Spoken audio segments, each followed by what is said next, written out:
Hello, everyone.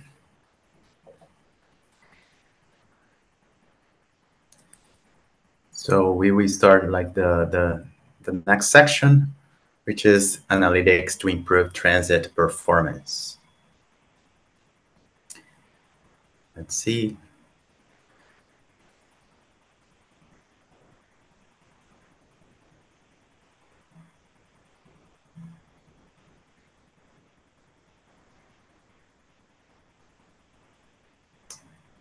Good. I think people are coming back. Okay. So let's start the first presentation. So the first presentation will be performed by Jihal. Uh, the name of the presentation is I Run Integrated Route Operation and Anomaly Monitor. So just let me introduce Jihao. Jihao Wang is a PhD candidate in the Department of Civil and Mineral Engineering at the University of Toronto. He holds a background in computer science, having completed both his master and bachelor degrees in the field. So his research focuses on enhancing transit management systems using cutting-edge methods in deep learning, reinforcement learning, and large language models. Okay, so Jihal, can you just say hello, just to make sure your audio is okay? Hi, you hear Yeah, me? Yeah, yes, now I can hear great. you. Yeah, Okay, so the floor is yours. thank you. Thank you, Diego. So, hi everyone. This is Xiao Wang, and for this time slot, I'll give you the introduction of the ongoing work IROM, which is a integrated road operation and anomaly monitor. So, before I start, I just want you to imagine this picture. So, you are waiting for a bus at the bus station, but instead of the bus come as a steady flow, several buses come at once, and some buses packed with a lot of people. And when you finally get on the bus being tracked in the congested traffic and or be held at the intersection. If that sounds really familiar to you, so this isn't just an occasional noise. Issues like bunching, overcrowding, and idling are daily struggles on surface route. So to address all those problems, our city and also the transit agency need a better way, a smarter way to monitor those anomalies. So we need a tool to identify when and where those anomalies happening, and maybe like by some visualizations, and furthermore to have analyze on why those anomalies happening.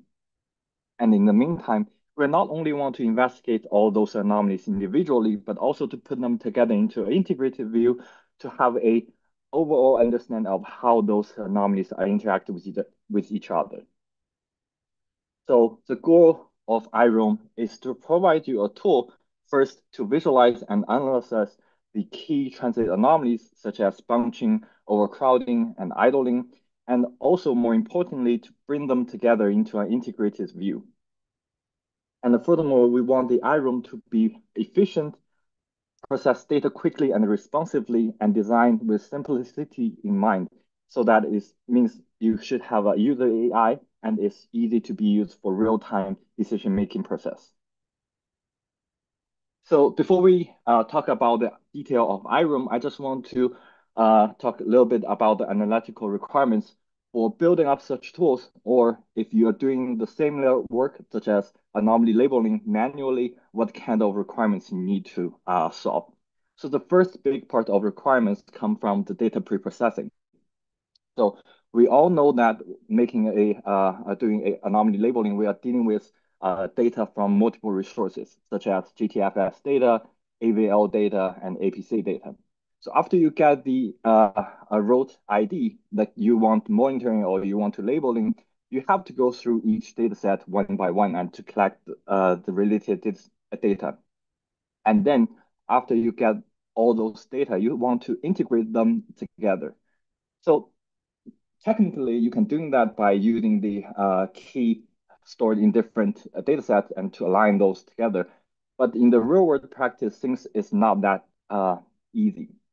So for sometimes different data sets will using different keys so that you cannot directly link two data sets together. And sometimes, even though they are using the same type of keys, but some data set stores outdated keys. And also for the real-time data sets such as AVL and APC, where the AVL store the vehicle locations and the APC store the passenger counts in it, they are both safe information for the vehicle based on the time and also the location. But for the APC dataset, they collect data at the station, but for the AVL, they collect data along the road, so you cannot directly link them together using simply the time and the location for a specific vehicle. And after you finally figure out those problems, you can now take a step into the anomaly labeling process. And as we said, we want the tool not only label one type of anomaly, but multiple type of anomalies. So to do that, you have to first set up the parameters to identify those anomalies, such as for the bus bunching, you want to identify when the bunching is happening based on either the headway or the distance, and more importantly, you want to know when this bunching situation will be finished. And following the same logic, you have to set up the parameter for overcrowding and also idling. And after you figuring out all those parameters, you have to send those parameters and work with the data from multiple resources. And then finally, you can get the data analysis. But this kind of process didn't stop at this point. For sometimes the initial parameter setting is not perfect. So you need to have an iterative work process to update the parameter you preset and then to refine the data analysis results. So imagine all those works, the data preprocessing, the anomaly labeling, and also the final visualization and analysis. It will cost you a lot of time and a lot of effort. So, but now you have a all-in-one solution, the iROAM, like doing this by just simple one click. So this is the general data process in iROAM. So for easy to use, we provide you a iROAM dashboard, which is a front-end UI, where you can interact with the dashboard to set up the parameter and also to have the visualizations there.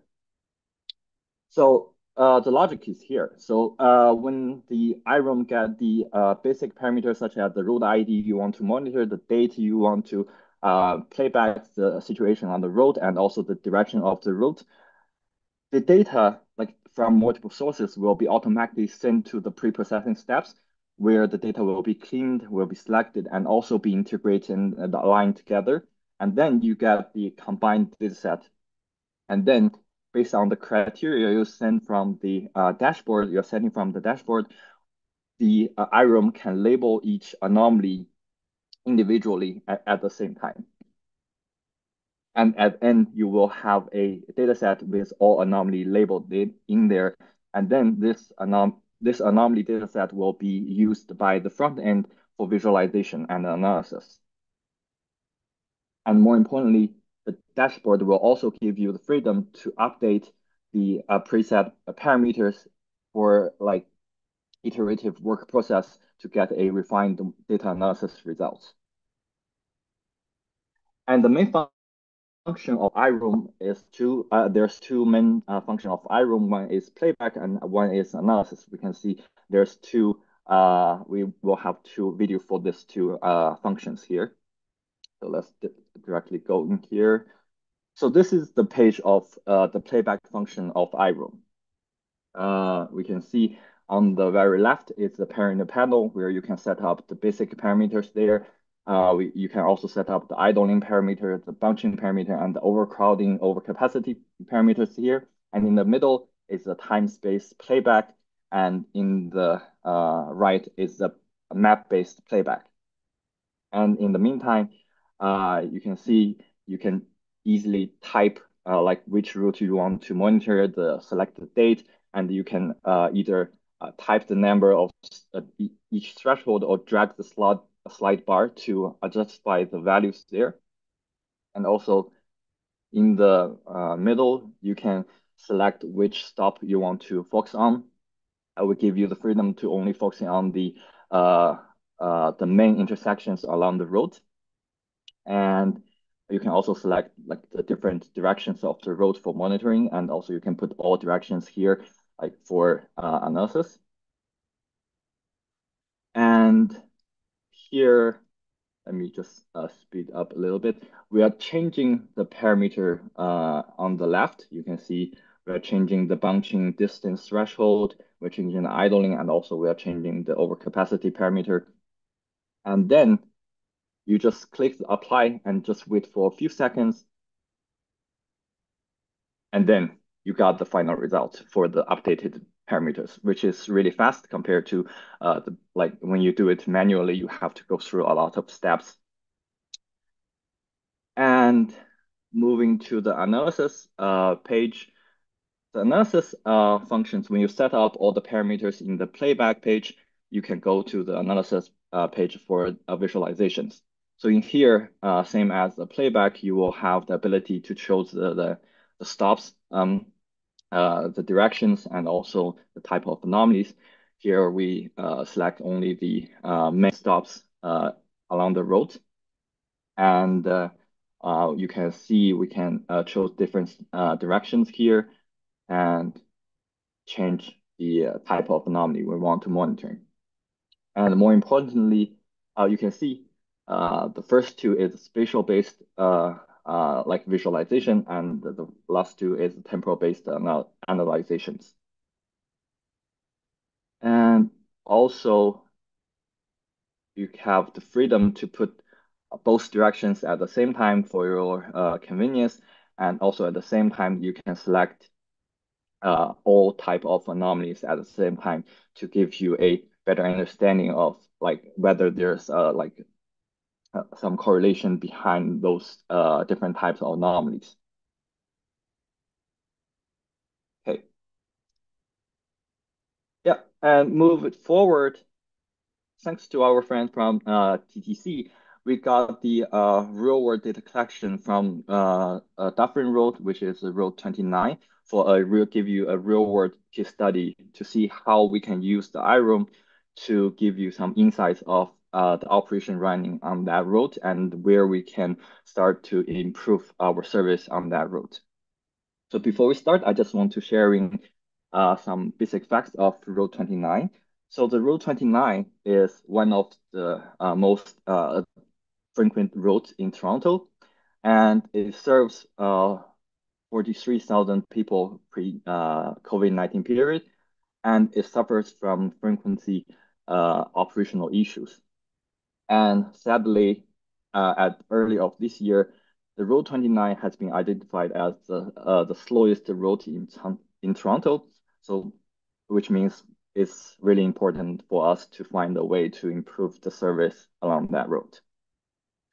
And the case study is based on the data collected on November 22nd, 2003 from 9 a.m.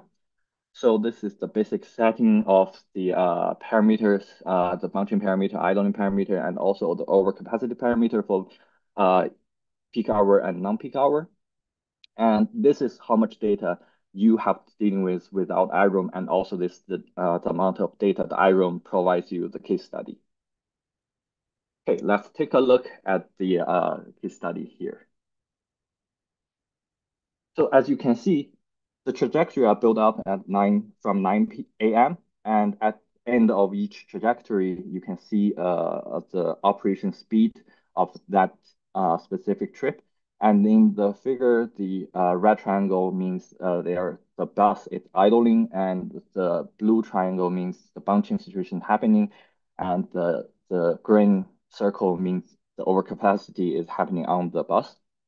And let me just drag to the end point of this playback. Like using this playback, we can already see some really interesting situations along the road. Let me zoom in a little bit. We can see these two buses is bunched together, like from this time point at Eglinton Station. And then this bunching situation has been resolved at the Lawrence station by holding the following bus to make the service on the road more evenly separately. And then we can move to this part. This part, we can see at this time, the ridership on the road is increasing and there's overcapacity problem happening here. And the leading bus is have a longer dwelling time or be held at the Gibson Street for a long time, and the following bus catches up, and then the bunching situation is formed. But also like later at the Lawrence station, the following bus is being held for a while to resolve this problem. And moving from the playback to analysis, the iRoom can provide you some interesting figures. For example, this one is the distribution of operation speed by time of the day. So you can see the average operation speed of Route 29 is only like 15 minutes kilometers per hour. And even though this speed is deteriorating throughout the day from morning peak to evening peak, and then in the evening when the traffic is less congested and there's less users on the public transit, the speed is a little bit up.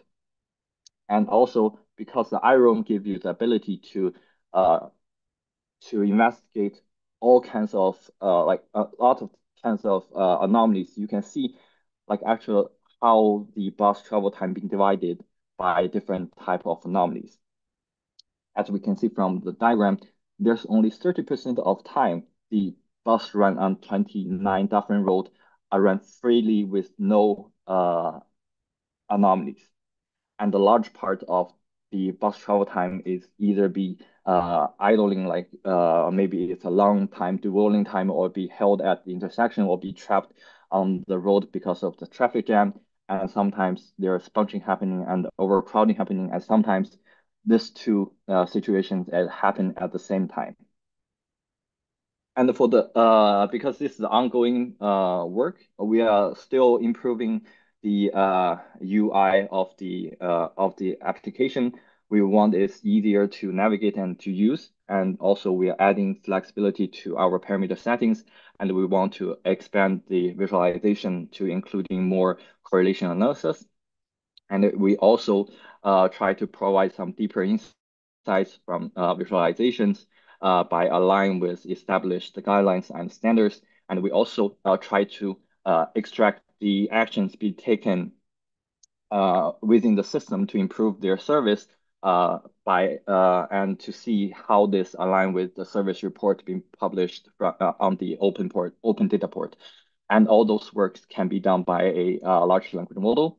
And then the last work we're doing for iRoam is to integrate a machine learning model for anomaly detection, which is really helpful for real-time service alert and also for the traffic agency to take a proactive actions. And in the end, we want to thank for the support from TDC Strategy and the Customer Experience Group for providing the data for develop and test and validate the tool and for conducting the case study. And thank you so much. Thank you, Jiao. This was a great presentation. So if you have the audience has any questions for Jiao, please post them in the chat. So I have one question here for you, Jiao. Yeah. Denise is saying law of the time distance view. So is it possible to assess multiple days in an aggregated way? If so, up to how many days? The time distance view. Oh, okay. Yeah, actually we can. So right now we only do a 1 day playback, but from technically speaking, we can have like no matter how long days it is, it's just a playback. It's updated every. I think for now it's updated every minute. So like when the new data is coming, you can simply just plot those in the time distance space. So like it didn't have a limit of the number of days like to plot. Great. So we also have a question here. Is it feasible to convert the 29 route into a BRT with dedicated lanes? I think this is a great question. but I think it's more related to the insights that we get from the dashboard. Yeah. So I think the dashboard gives us this kind of insights. And of course, I think this is a very good question. And yeah, TTC they can then ask and see if it's possible, and also see the obstacles. So for the next one is, what do you mean by LLMs? So I Oh think yeah, maybe the acronyms is yeah. I'm sorry. The LLM means large language model. It's like ChatGPT, like Llama 3, is like which is more advanced GP, like machine learning methodology. Like okay. yeah. Great. Jack, he asked, is iRoam available to agencies or consultant for use as open source or paid software? Yeah. Like we currently we just, because this is just a test version here, and we already have this all the code in GitHub, but we are not like ready to publish. But I think in the future we can publish the code for iRoam for more users. Yeah. Great. I have a question for you. I think just to conclude before the next presentation. What are the difficulties, I mean, in terms of the implementation you saw during this great work? For example, that you spend more time, and if you need to recommend for the transit agency to implement your dashboard, how they can be prepared, or what are the environment that they need to set up first in order to implement this kind of tool? Okay. Yeah, so I think the most difficulty is uh, I think like everyone like doing a transit data analysis will facing that difficulty is to align data from different sources. Because the labeling, you set up the parameter and then use the parameter like to it's just if else process to extract the information. But to aggregate, to integrate all those data from different sources is really difficult. Like something same intuitive, such as the APC data and the AVL data, they store valuable information separately. But in the end, you want them to be visualized in one single plot. In that case, you have to figure out what kind of key they are using to identify each records there and how they can link to each other. So this will take you like a lot of time to really figure out. And also because of the transit agency, sometimes they are using different kind of system to for record the data. That will also cause problem to like when you actually integrate the data from multiple sources. So if the a transit agency really want to deploy this for easy to use, I recommend like to like for example to unify the key to identify the vehicle on the street and also the trip the vehicle is running in. So which makes much easier for the real world deployment. Great.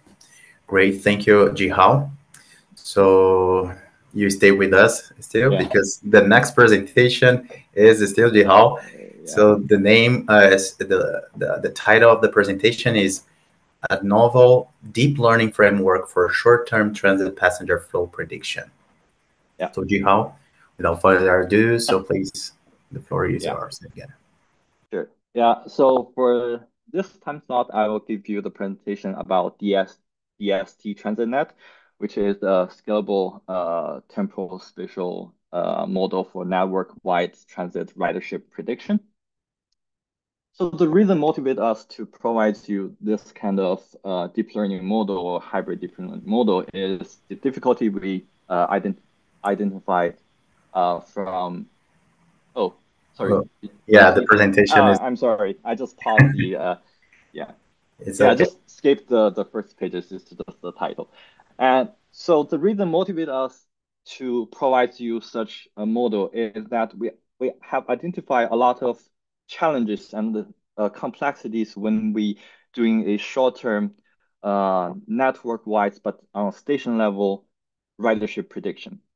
So start with one stations here. It's easy. Like we get the historical data and then we train a prediction model, either a machine learning model, a deep learning model, and then we get the prediction output really straightforward. But if we enlarge our prediction skill into a network based, then we will get a lot of historical from all these stations.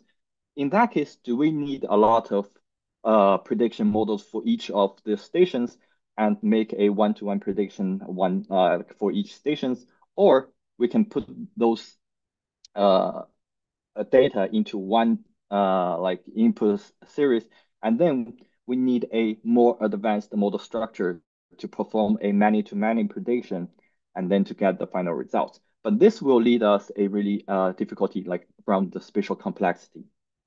And also moving from the spatial complexity to temporal complexity, we all know that when the prediction scale down from a daily scale to an hourly scale and then to a minute scale, there's more there's more detail being added to the time series, and you will see a lot of vibration and also nonlinear features being added into the time series, which cost you a lot of time and make you difficulty for accurate prediction. And in the meantime, when the time series, the prediction scale become smaller, the spatial correlation between stations become more and more important to capture. So by saying spatial correlation, there's static spatial correlation based on the real world connections. In this case, maybe the route or the network segment connecting stations. And also the static spatial correlation can be formed by the station sharing same type of land use. So for example, they are sharing, they are within the business part, they are within the commercial area, they are within the residential area. They will share like similar patterns of their time series, like the ridership time series. And the spatial correlation can also be dynamic.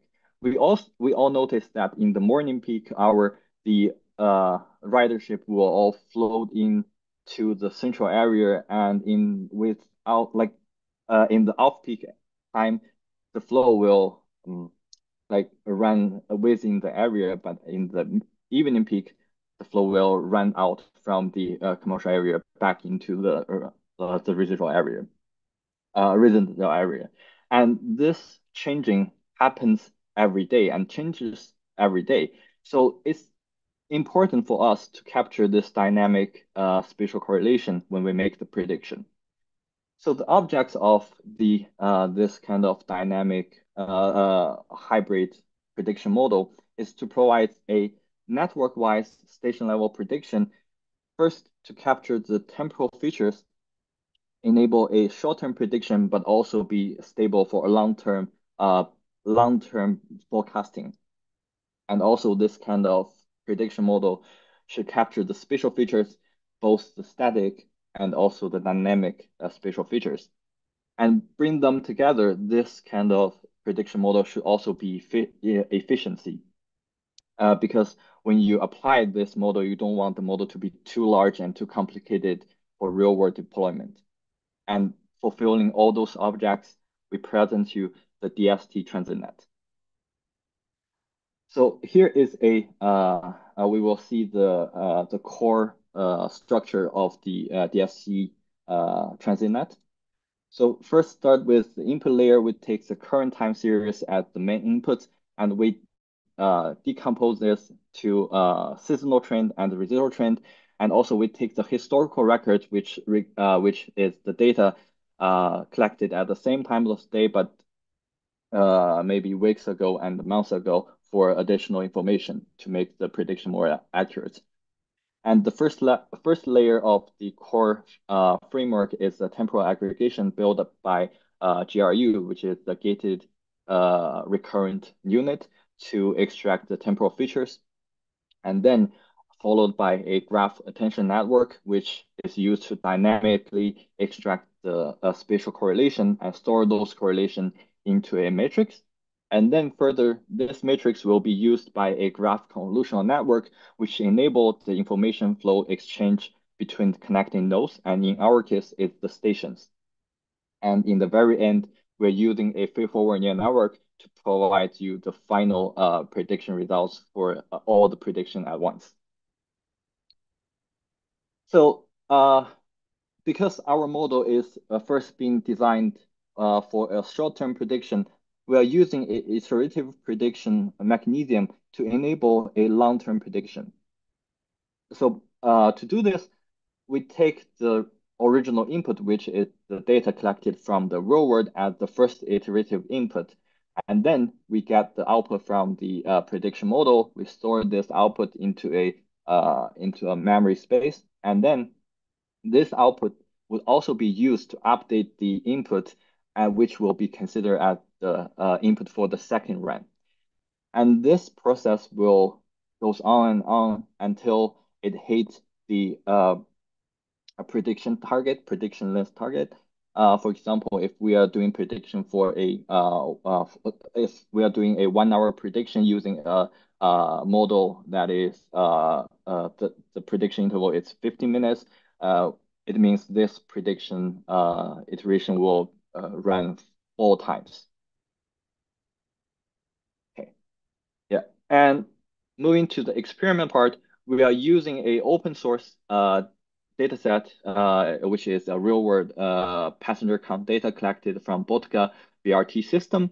And for this system, it serves 2.3 million passengers daily, and the operation hour is from 5 a.m. to 11 p.m. And there's 12 lines in the system and 147 stations in the system. It's actually 152 stations in the system, but there's some station missing in the dataset. And here is the relatively location of each stations along this network. And there's 320 edges there, which represent the road segment connecting the stations. And for the temporal features of the dataset actually covers a 5 years record from 2015 to 2021.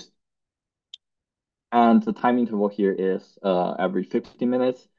And one thing I want to mention is that this dataset is really been split into 3 main periods. One is normal period, and one is the protest period, which is caused by a national transit crew strike. And in the end, it's the COVID-19 period. So all this period is sharing like different time series patterns, and which makes the prediction to be more challenges and can test our robustness and scalability of our prediction model.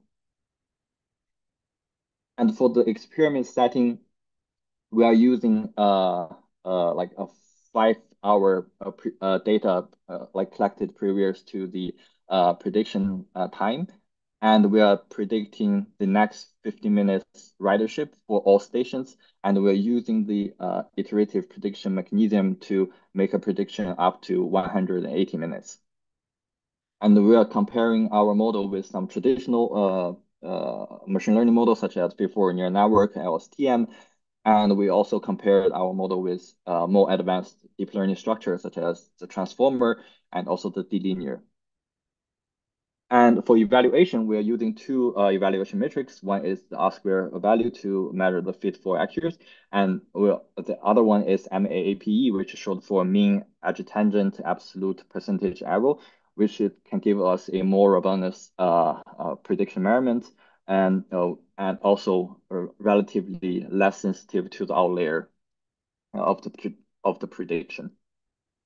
Okay, so here are the results. From the overview, we can see this is the R-square score and the MAP distribution for each model across different time period, including the normal period, the COVID period, and also the protest period.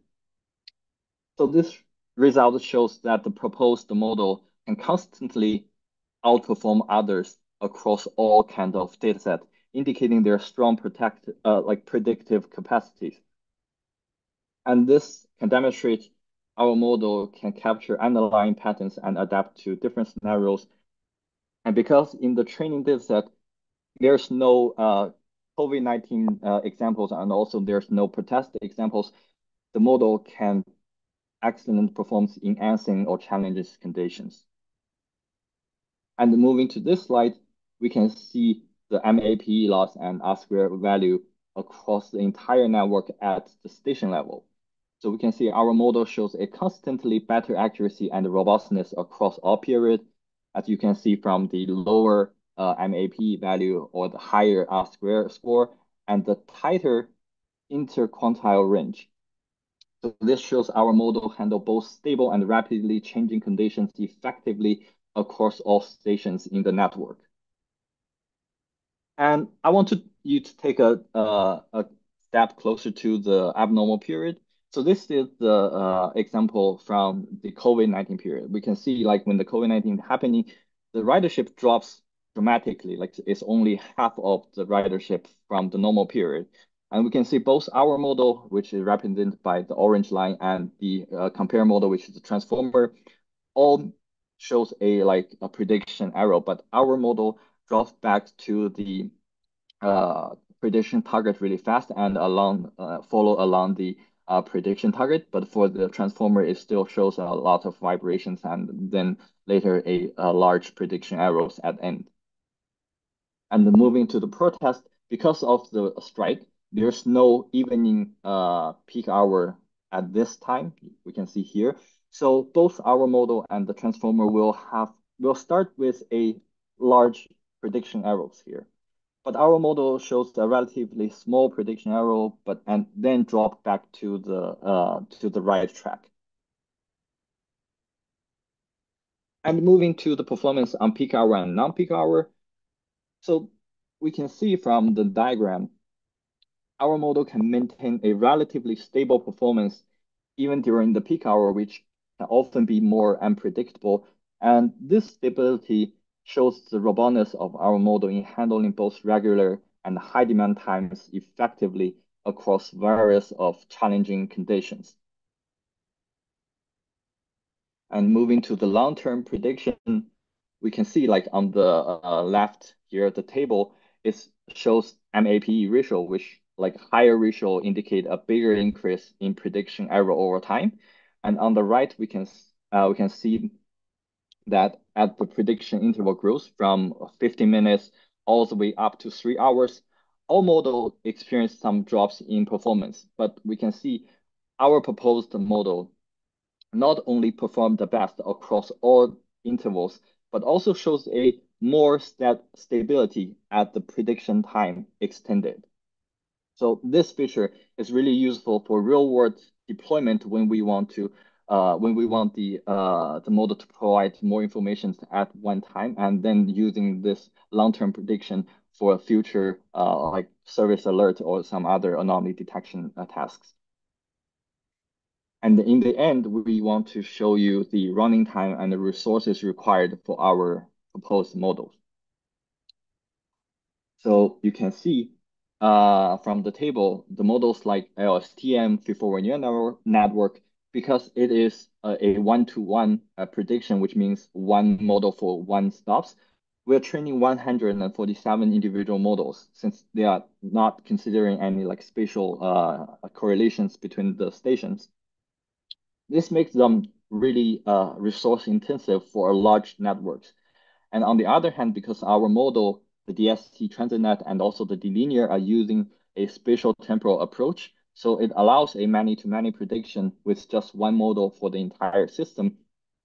Even though like for one stop, the training time may be a little bit higher, but when the traffic network become larger, it's being more cost efficient, sorry. And also we can see the DST model is relatively compact, saving significant of space compared to the iTransformer, which is one of the, I think, the most advanced model structure nowadays. And in conclude, we developed a hybrid deep learning model that can combine both spatial and temporal features. And this model can dynamically adapt to provide network-wise station-level ridership predictions, capturing complex patterns over time and space. And from the experience result, we can see the model demonstrate a strong accuracy and robustness, maintains a consistent performance across different time of day, and different prediction scenarios, and more importantly, like stable for a long-term prediction. And for the future work, the first big part is we want to apply our prediction model into a real-world application, mainly using the long-term prediction features with fine-grained prediction resolution for abnormal situation prediction and also for system monitoring. And also the next big part is to explore a better solution for long-term prediction to avoid the performance drop and to make it more reliable as it continues to predict further into the future. Yeah, thank you very much. This is everything for the DST transit. Okay, Jihao, thank you for the great presentation again. So for the audience, any questions, please just post them in the chat. So we don't have any question here in the chat so far. I have a question for you, Jihao. Sure. You model as a graph, yeah. So the spatial correlation. So when you were modeling the stations, are you considered homogeneous graph or any static or heterogeneous graph and dynamic? Why I'm saying that, because when you model the station as a graph, some stations they will have 0 passengers in that station, and then you don't have any data for that particular station, and then the node simply disappear from your graph. Mm-hmm. So how do you handle this dynamic nodes during the time series window? Yeah, so to answer your question, I think like for the graph we built is a static graph, as is when there's no passenger count at the specific stations, we still consider there is a stations in the graph. There's still a node in the graph. It's only like with 0 passengers there. We'll facilitate our dynamic spatial feature extraction layer, like using the JAT to ignore the existence of that specific stations per se. But in this practice, because of the BRT system in Baltica is really busy, so we didn't see any stations in this system with no passengers. But this is a great point, like for future consideration, because like for sometimes like in the later evening or like for the subway system in Toronto, maybe sometimes like we cannot collect like usable data set for a specific station at some times. We can like discuss that, like whether we should apply a dynamic graph structure for more accurate or more robustness prediction. Yeah.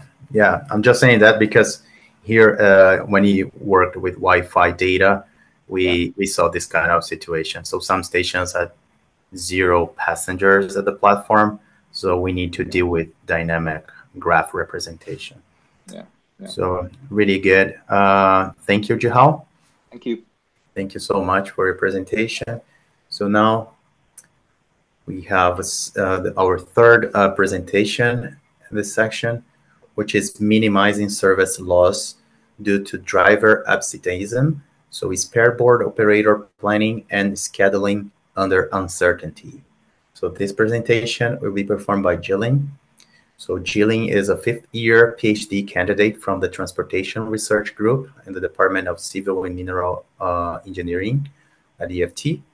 So he is supervised by Professors Amer Shalabi and Marv Baldur.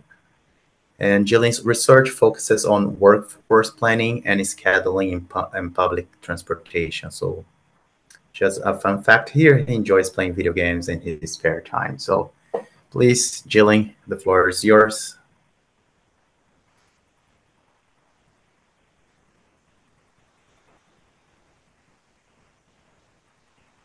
Jilin, connecting? Now we can see you. Yeah. Hi, yeah. Can you see the screen? Yes. So just put in presentation mode. Okay, yeah. Okay, great. Thank you. Okay. Hey, so good morning, everyone.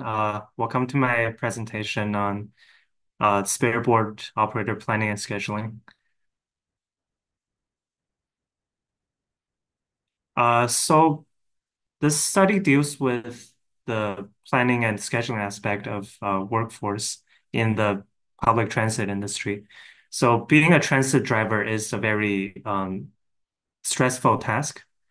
And it is well known that public transit drivers have higher absence rates than other blue collar workers. And an article in 2017 said that the TTC had a target absence rate of 6.5%, but they were actually struggling to meet that target back in 2017. So to deal with the open work that is resulted from driver absence, agencies usually keep a roster of what's known as spare board operators um, to cover that open work. Um, so as you can see, efficient planning and scheduling decisions for these drivers is key to a reliable service. But surveys have revealed that many agencies rely heavily on their past experience and they don't have unified methods to make these schedules. And also in the literature, spare board scheduling has received relatively little attention. Okay, so let's first look at the framework of spare board planning and scheduling. So at the highest level, we have strategic decisions. So these are decided annually, and these are about the overall operator workforce and their hiring decisions. And the tactical decisions are decided every sign-up period. So that's like every 3 to 4 months, usually. And the decision output is the size of spare board operators. And the operational level decisions are to decide on the report times of the available spare board operators. So the report time is a time you give to a spare board operator, and that's the time they have to show up at the garage and wait for assignments to occur. So these decisions are made every day, and these are made about the next workday. And lastly, we have real-time decisions. So open work can occur like at any time during the day. So these are real-time decisions as these open work arises. And here's a flowchart that relates all four of these decisions. Yeah, and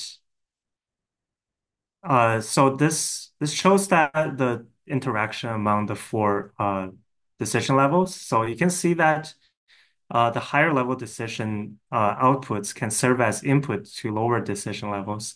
And in addition, when you're making decisions in for the spare board, oftentimes you have to consider the uncertainty of the unexpected absence that's only going to be reviewed in the future. And this study focuses on the operational level, so namely the report time scheduling. So when we make these decisions, we must consider the uncertainty in unexpected open work that's going to arise in real time on the next day. Okay, so now let's look closely at the problem definition of the operational level. So we assume that the size of the daily spare board roster is fixed from the upper decision levels. And this problem has a two-stage structure. So on the first day, in the first stage, which is the day before decisions, we give the spare board operators a report time for each person. And then on the day of, the uncertainty reviews in driver absence and their resulting open work. And the day of decisions are to give assignments to these reported spare board operators. So we're gonna to like look at the second stage assignment decisions in detail. And since spare board operators cover the work that is originally scheduled to regular operators, it's important to look at the characteristics of regular operator schedules. So here we define a concept called a work piece. So one work piece is the smallest unit of task that must be performed by one singular operator. And these pieces may be divided up at relief opportunities. So these are locations where driver changeover can occur. So in this picture, we have an example driver run. So this driver is originally assigned to perform round trips between A and B, but point A is the only good relief opportunity. So we can only cut up the operator run at point A. So the concept of a work piece is important because it allows for multiple Spearboard operators to cover different parts of the run of one singular regular operator. Yeah, and the second stage decisions now become giving each Spearboard operator something called a work sequence. So a work sequence is a feasible combination of one or more work pieces. So in the second stage, we assume to have the list of all absent drivers and their open work pieces. So from these, we can construct feasible work sequences that may be assigned to eligible spare boards. So in this example scenario, we have two absent regular drivers, each covering three work pieces. So one feasible sequence is just pieces 1, 2, and 3. So that's the original work by driver 1. But then another feasible sequence may be the pieces 4, 2, and 3. So the benefit of combining this sequence is that this sequence may be assigned to a driver that is reporting at 6 rather than 5. And there may be some infeasible sequences defined by constraints. So for example, the sequence 156 is not allowed because it exceeds the maximum work hours. And also 453 is not allowed because it has two overlapping work pieces. So we model this problem as a stochastic program. So this is a popular optimization framework that tackles uncertainty in decision making. So the first stage decisions are the number of spare boards for every possible report time. And as this uncertain scenario is revealed, we decide on the second stage decisions of assigning the work sequences. And the optimization objective is to minimize the expected amount of uncovered open work across all scenarios.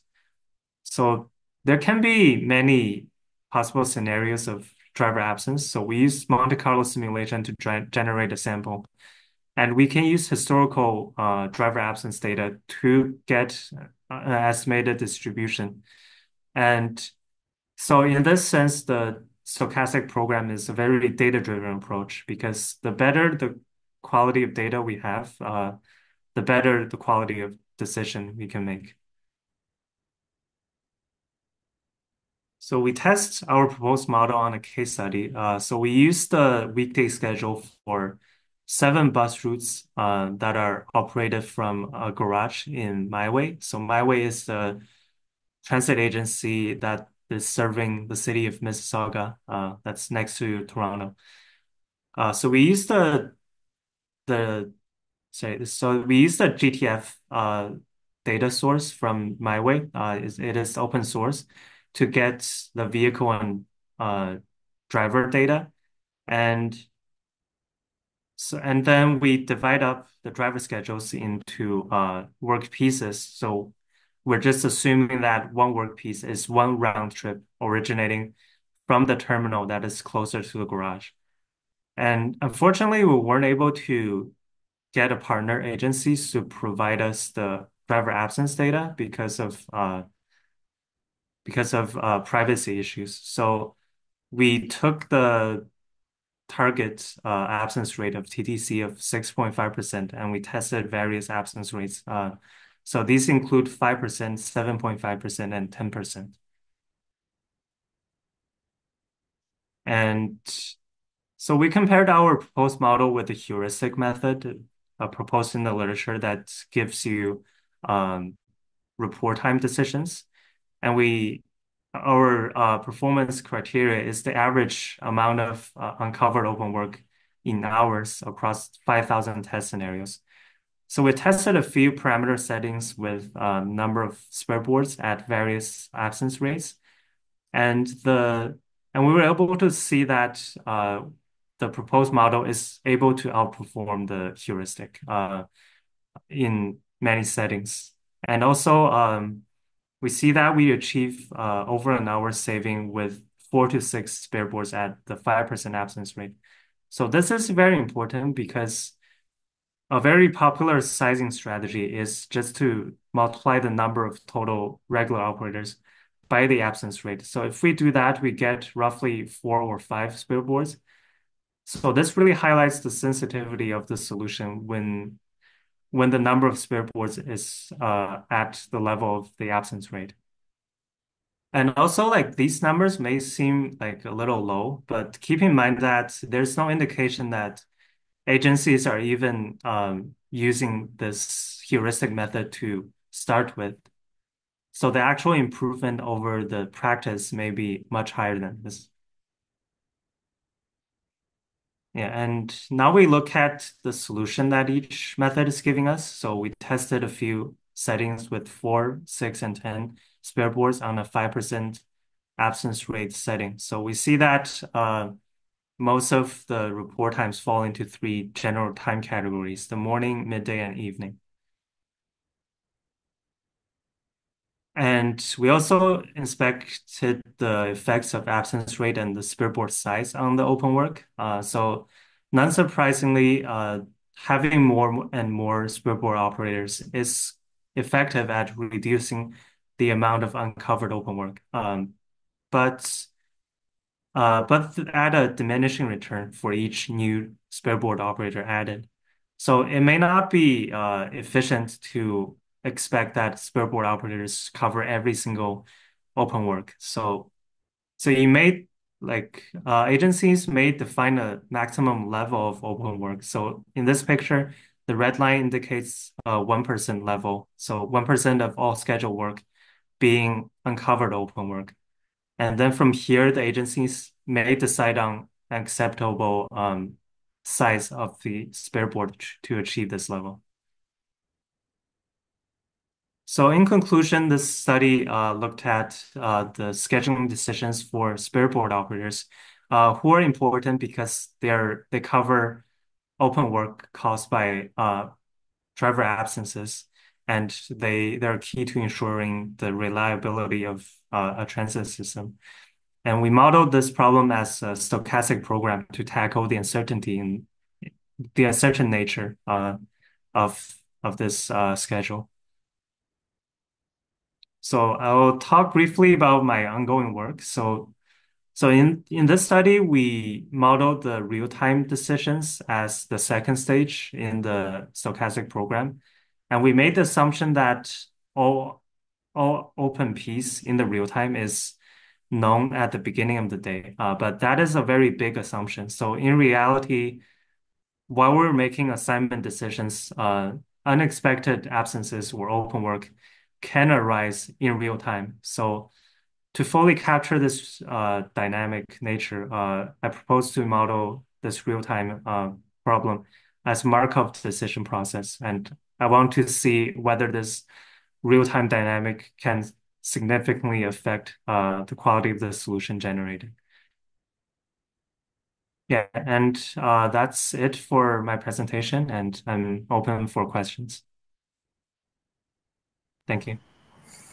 Thank you, Jillian. Great presentation.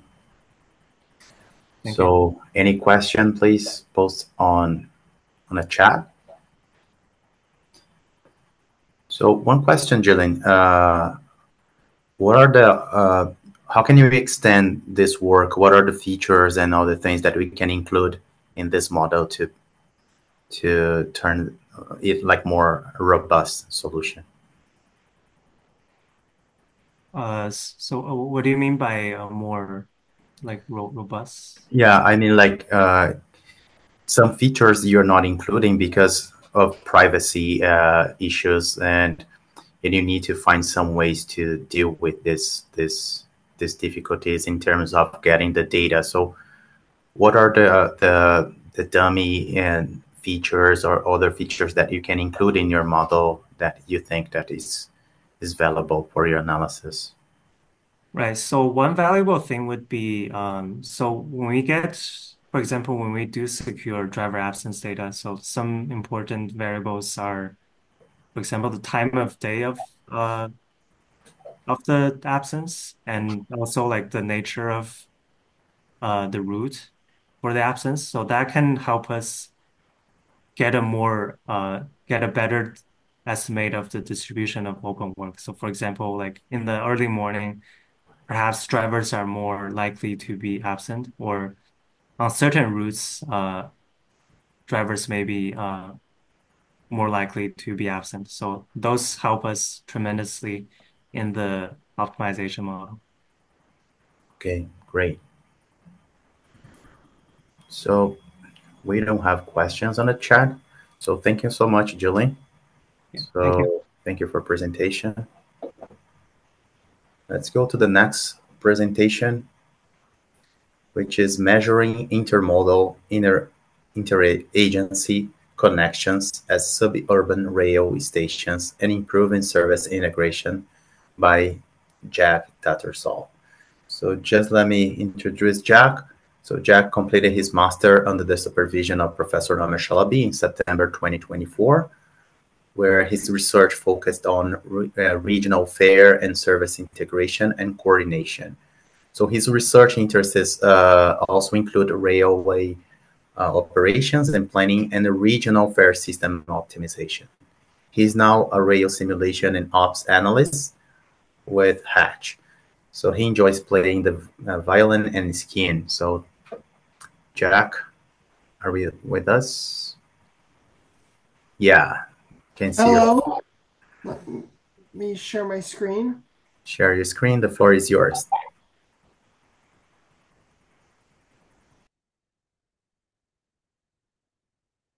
Let's see.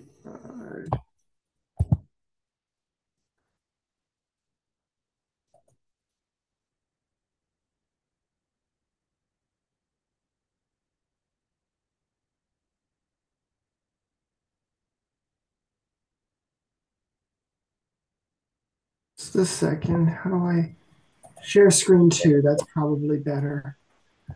Okay. In the meantime, any question, please post on the chat so the presenters, they can answer later.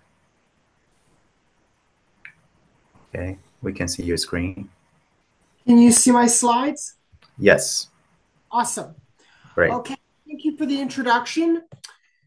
So I'm going to be presenting on my master's research looking at intermodal interagency connections at suburban rail stations and how we can improve service integration. There were a few objectives with my research. The first one was to quantitatively evaluate passengers' transfer experience at low frequency to low frequency connections, primarily intermodal connections between low frequency services. So those are the most challenging transfers that passengers may make in their public transport trip because the schedules are the services are lower frequency and the potential penalty of missing a connection or the potential wait time for connection can be quite substantial because of how infrequent the services may be compared to higher frequency transfers, like when you're changing subway lines in a subway system. I sought to make the metric applicable to both scheduled and real-time data.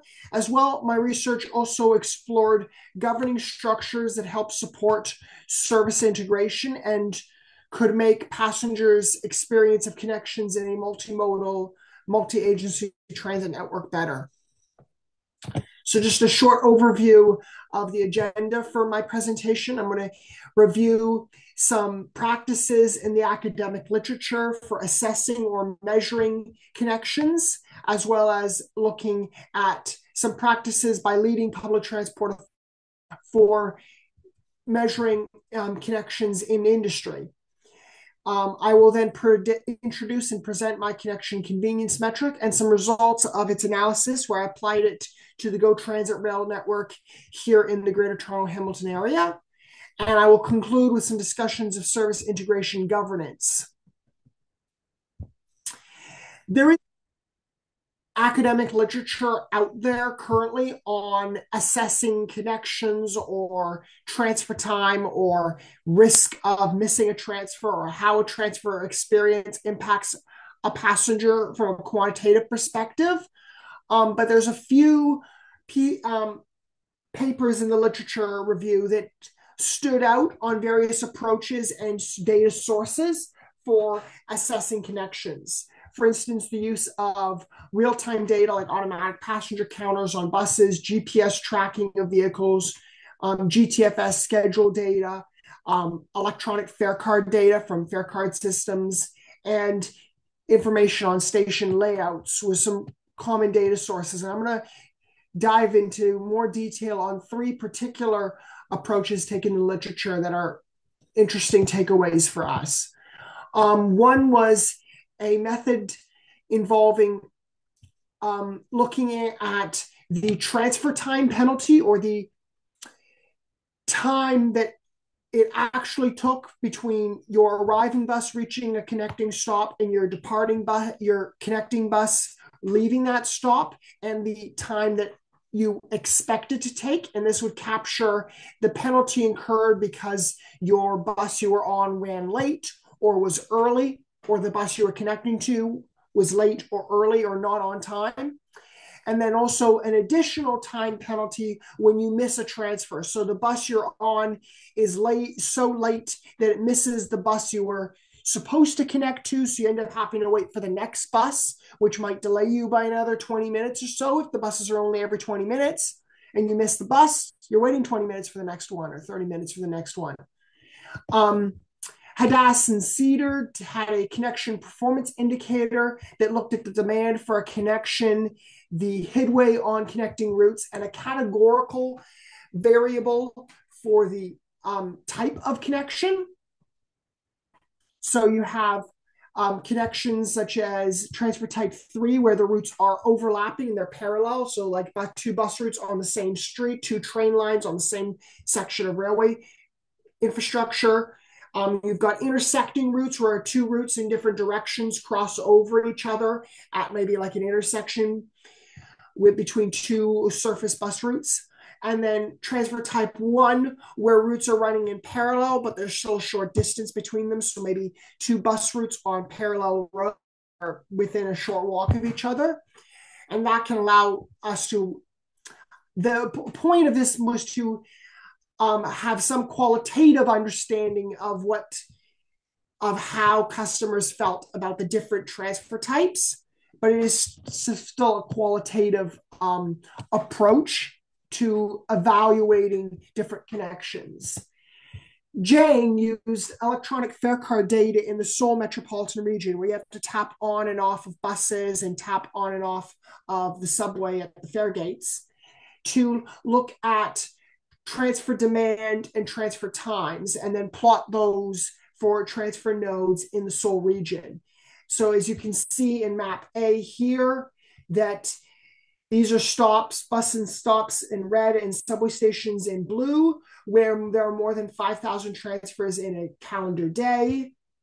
B, where you've got transfer time, so the time between tapping off of one service and tapping onto the connecting service, transfer times exceeding 10 minutes. C, where you have more than 50% of customers at a stop are transferring. So you have a lot of transfer demand at these bus stops and subway stations. And D, all the conditions combined. So these 5 bus stops have very high number of transfers, long transfer times, and high transfer rates. And so they are, you could say, the worst transfers in Seoul. And this can help agencies prioritize places where they need to improve the public transport transfer experience through better infrastructure, like improved stops, nicer bus loops or bus station facilities, or through better scheduling, like timing routes for more convenient connections so passengers spend less time waiting. There's also some approaches taken to assessing connections in industry practice in two rail transport authorities in particular. In the Netherlands, the Dutch rail operator, Nederlands Spoorwegen, NS, and the Dutch rail infrastructure manager, ProRail, report a metric called passenger punctuality. Passenger punctuality uses demand and actual travel times from the OV Shipkaart electronic fare card system in the Netherlands and compares that against predicted travel times and trip routings from the NS Journey Planner system. In this way, the metric can account for how long a passenger's trip actually took them compared to what it should have taken them if everything was running ideal, everything was running to the Journey Planner. In this way, the metric can account for missed transfers, train cancellations, passengers rerouting themselves around incidents or delays that may occur on the larger rail network, and help capture some of the stochasticity that you'll see in large multimodal public transport networks, because your train's running a minute late, but you don't have a lot of time for your connection, so you miss your connection, and that means your trip took longer than it should have taken. And that's something that this metric would capture. And a lot of other metrics for measuring punctuality or on-time performance focus on that of a single line or single route, which doesn't capture the larger passenger experience of how connections are impacted. And sometimes connections are made better when your train is late. The service you're connecting to is late, and so you're actually able to make it rather than just getting to see the train disappear into the distance. Similarly, in Switzerland, they have a metric called connection punctuality. Connection punctuality reports a percentage of connections at 53 rail-to-rail interchange stations on the standard gauge rail network in the Swiss Confederation, where the connections were met. A standard, so they have a standard for connections that outlines a worst case transfer time for a connection, and the connections must meet that standard. So this connection standard is based on a worst case walking transfer time for stations from the furthest point on the furthest platform to the opposite furthest point furthest platform at a conservative walking speed of about 1.2 meters per second. And then it uses track signaling system data to compare train departure times and arrival times with the required minimum connection time for a rail interchange station. A similar approach is taken for planning the schedules of connecting buses and trams. Unfortunately, buses and trams are not tracked in real time, and the use of this metric for considering how the real-time experience of Swiss multimodal connections is impacted. It compares with the schedule. So as I introduce the connection metric that I developed called a connection convenience metric, I'm going to provide an overview of a hypothetical connection hub to help us get our terminology in line. So you have train platforms and bus stops with the GPS coordinates of those locations. And then you've got the walking route and walking time between bus stops and train platforms. And that corresponds to the minimum connection time, the minimum time it takes to get from your arrival stop to your connecting stop. And then a transfer movement is from a route in a given direction to a route in a given direction. So such as from a inbound red train here to an outbound purple bus or vice versa. So the connection convenience metric is based on two time values that define what is a convenient window for a convenient connection. So the minimum connection time inspired by Switzerland's metric is the comfortable walking time between the arrival stop and the departure stop at a walking speed of about 1 meter per second, which is a conservative approach, and we're I used OpenStreetMap data, so we can't guarantee an accessible walking path. So by taking a conservative approach, it makes up for any data limitations with OpenStreetMap. On the other hand, you've got the maximum connection time, which outlines a comfortable window for waiting for your connection once you have arrived at the departure stop for your connection. Switzerland uses a 30-minute window for considering services as possibly connecting, but this is looking at both intercity and regional services across the entire nation. On urban public transport commuting, a shorter window is recommended. I looked at windows of 5, 10, 15 minutes specifically because 10 minutes is commonly taken as a rule of thumb for a turn up and go service where passengers don't consult the timetable, but just show up on the subway platform or the bus stop and expect the vehicle to come along soon. So then when is a connection convenient or not? So using the minimum connection time and the maximum connection time, we can define a window for a convenient connection. So a convenient connection is one where the departure of the connecting service, bus or train, is after a minimum connection time from the arrival of the corresponding service you arrived on, but is no more than a maximum connection time later. So the maximum connection time is in essence the window of a success, the window for a convenient connection over which you are comfortable waiting at that bus stop maybe 10 minutes before your connecting vehicle arrives. Otherwise, you're hanging around too long and you'd rather like get on with it. The connection convenience metric itself reports the percentage of connections for a given transfer movement, so from a route to a route in a given direction, which satisfy this standard here. So we close out or basically discard connections 1 hour after the minimum connection time, which prevents limited service routes from being unfairly punished in the connection metric when they're not operating at that time of day, and allows us to focus on the connections that focus on the potential trips that someone could connect to for a given train arrival or departure. And so you have that window beforehand here during which your connecting bus should arrive in order to have a convenient connection to your departing train, or for a train arrival, you have a window during which your connecting bus should depart for a convenient connection in the other direction. So I applied this connection analysis convenience metric to GO rail stations in the GTHA, so excluding GO stations located outside the GTHA in Waterloo region, Niagara region, and Barrie, and excluding connections with the subway because the subway runs at very high frequency, making those connections quite convenient. We did this over 4 analysis days to capture differences between time of year and weather. We have a spring midterm weekday, a summer weekend with civic events, a fall midterm weekday, and a winter snow day with some snowy weather.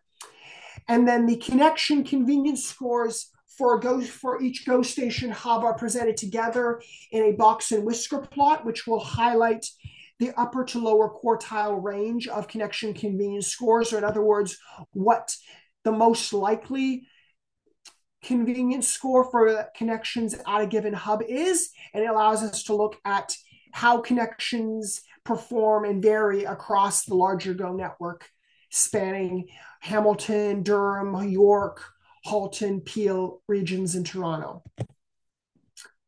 So we're losing real-time data on Wednesday, April 5th with a 10-minute connection window. You can see that the highest connection convenience scores are for connections to high-frequency local bus routes, so such as Agincourt GO, which is connecting to a 10-minute network TTC bus route running every 10 minutes or better.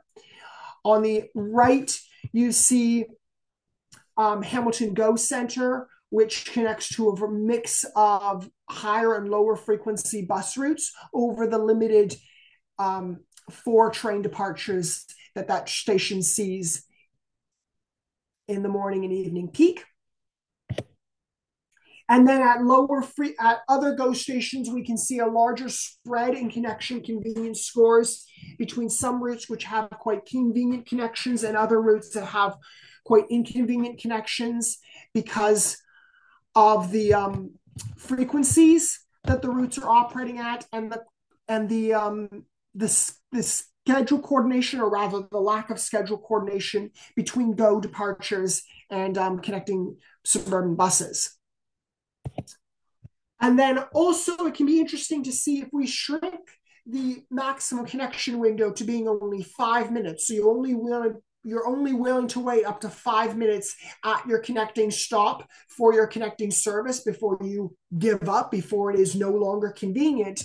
You see that even GO stations like Agincourt GO and Exhibition GO that connect with high frequency TDC bus and streetcar routes see lower connection convenience scores, which suggests that a lot of the higher scoring connections in the GTHA aren't scoring high necessarily because they are explicitly being scheduled for convenient connections between the GO Transit rail operations and the local buses of connecting municipal transit agencies like the TTC and MyWay, but are convenient because the services are so frequent. So the wait time isn't that long. Even if you do miss a bus that's running every 10 minutes, you're only going to wait 10 minutes for the next one. This highlights the importance of service coordination in improving passenger experience of connections in a large multimodal, multi-agency transit network such as we have here in the GTHA. Here, you'll notice that transit agencies in Toronto will change their schedules on different days from each other. So I believe York Region Transit is changing its timetables in a couple of days, but MyWay already had its service changes already in the past. So one approach is having common timetable change days, and this ensures that services remain coordinated even after the schedules for the services have changed, and multi-agency sharing of draft timetables and joint resolution of conflicts can help resolve misconnections before the timetables are locked down and pushed out to operators and fleet assignment and published to the passengers. And it is important to prioritize connection in the drafting of timetables and in the sharing of timetables between different agencies with enough time to improve and act on connections. Finally, I took a brief look at service integration governance approaches across large urban regions with multimodal public transport networks.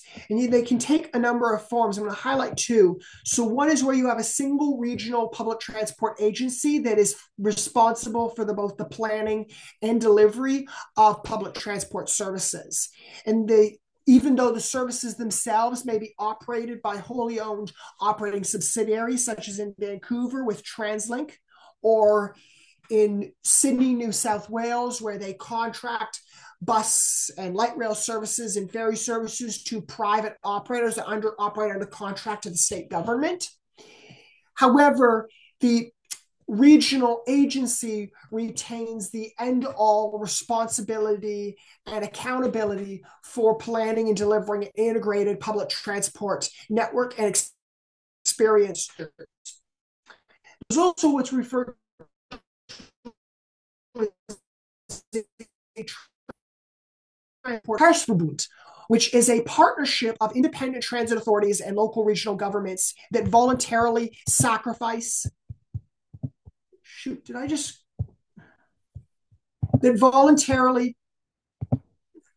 Sorry, okay, I think I quit sharing my screen. Give me a moment.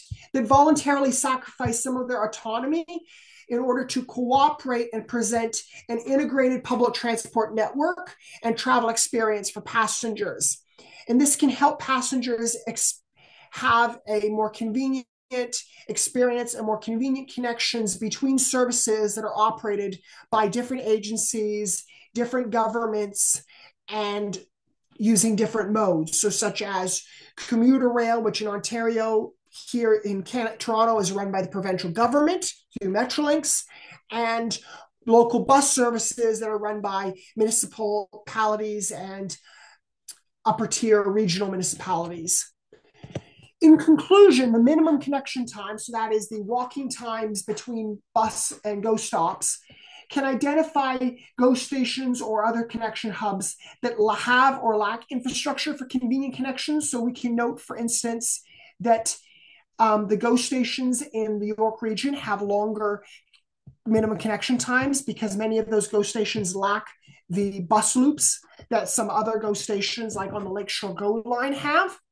The connection convenience metric measures the percentage of connections that meet the adopted standard and can highlight the performance of low frequency connections and help agencies prioritize the application of improved connection scheduling, such as time transfer systems where buses and trains are timed to arrive around the same time, transfer customers, and then depart around the same time.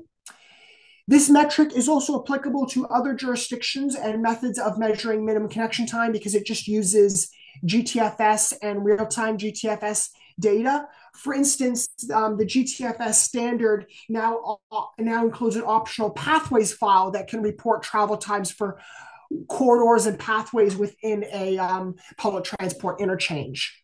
The sharing of draft timetables on common change days can ensure that connections remain coordinated with schedule changes and help encourage and allow municipal transit agencies to schedule their service around regional trains and buses, and improve cooperation in service planning and network management, which helps present to passengers a more integrated and more common public transport travel experience and could help encourage more public transport ridership, especially in suburban areas where services have to run at lower frequency because it's not efficient or affordable to run it at higher service levels.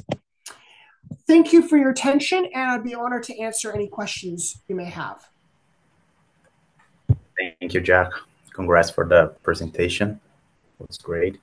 So any question, please post on the chat. Just wait for some minutes. Okay, I have a question.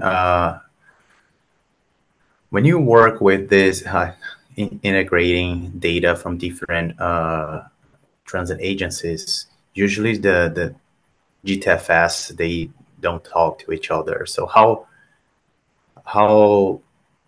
what is the role of integrated data across multiple transit agencies, and how this affect like this kind of work?